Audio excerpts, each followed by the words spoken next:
कहियो। प्रभु आवन की मन भावन की, प्रभु आवन की मन भावन की, कोई कहियो रे। प्रभु आवन की कोई कहियो। आपन आवे लिख नहीं भेजे, बान परी ललचावन की। आपन आवे लिख नहीं भेजे, बान परी ललचावन की। ये दो नैना कहो नहीं माने, ये दो नैना कहो नहीं माने। नदियाँ बहे जैसे सावन की, नदियाँ बहे जैसे सावन की, कोई कहियो। ये महाराज पैदल चलकर क्यों आ रहे हैं? हाँ? और घोड़े के ऊपर कौन बैठा है? देखूं तो महाराज पैदल, अवश्य ही कोई विशिष्ट अतिथि होंगे।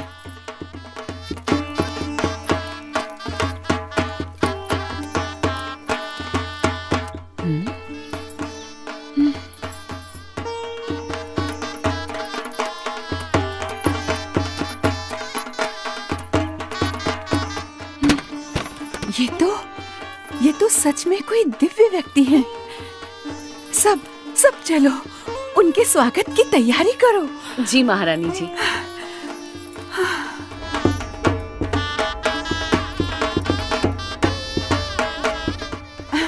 और सुनो, राजकुमारी ईला और सुशीला को भी बुला लो। जरूर महारानी जी।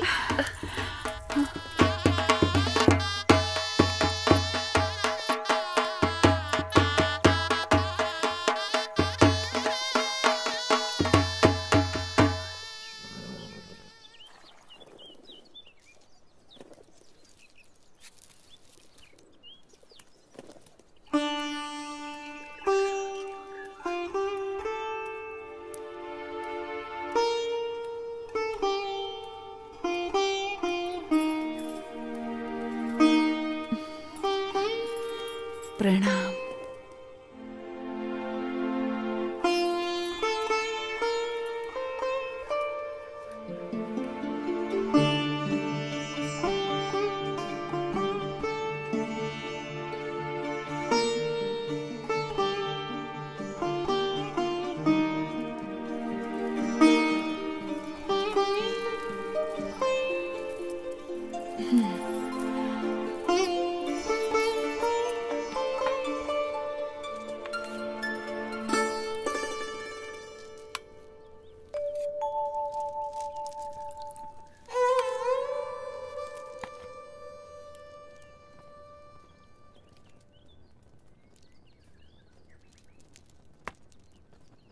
वर्णी जी, हमारे राजा धर्म पालन के आग्रही है और उसके फलस्वरूप उनके ऊपर ईश्वर की इतनी कृपा है कि उन्हें इतनी प्रतिष्ठा, इतना मान सम्मान, इतनी धन दौलत, इतना वैभव, ऐसा श्रेष्ठ भोजन, सब कुछ प्राप्त है।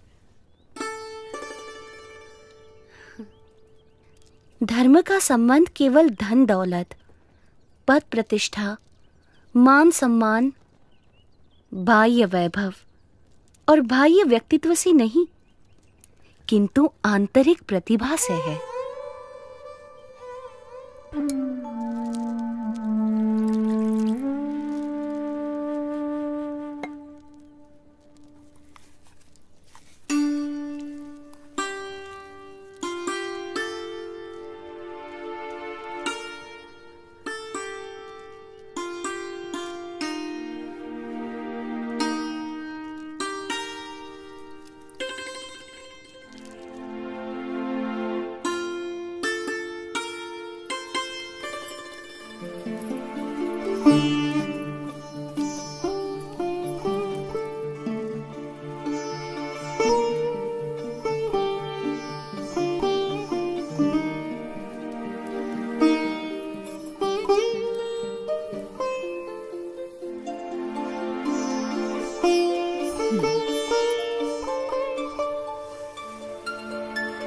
प्रभु, हमारा कोई पुत्र नहीं है। उस बात से मैं चिंतित रहती थी, पर अब आपके आने से मेरे पुत्र की कमी पूरी हो गई। अब आप यहीं रुक जाइए। आपके पूर्व जन्मों के संस्कार हैं और आपका भक्ति भाव भी है, इसीलिए मैं यहाँ आया हूँ। और आपकी तरह और कई मुमुक्षुओं को भी मुझे मिलना है।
मन ही मन में बड़ा मुस्कुरा रही हो, क्या सोच रही हो?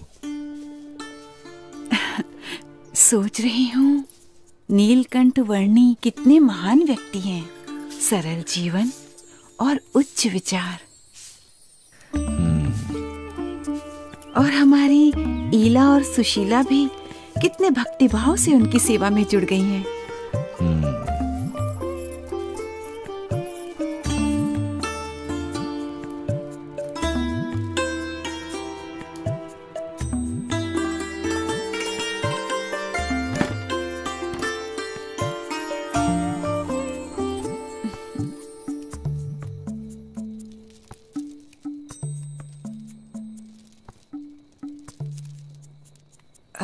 नीलकंठ वर्णी, कई दिनों से आप हमारे साथ हमारे स्वजन की तरह ही बस रहे हैं।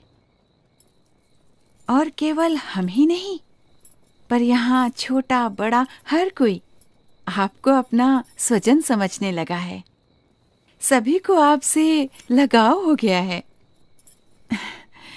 इतने दिनों से आपका जीवन निकट से देखकर हमें प्रतीति है कि आप कोई असाधारण दैवी तत्व हैं, साक्षात परमात्मा हैं। ये सब देखकर मेरे मन में एक विचार आ रहा है कि यदि आप हमेशा के लिए हमारे स्वजन बनकर रह जाएं, तो कितना अच्छा होगा। यदि समझ में आए तो मैं तो हमेशा के लिए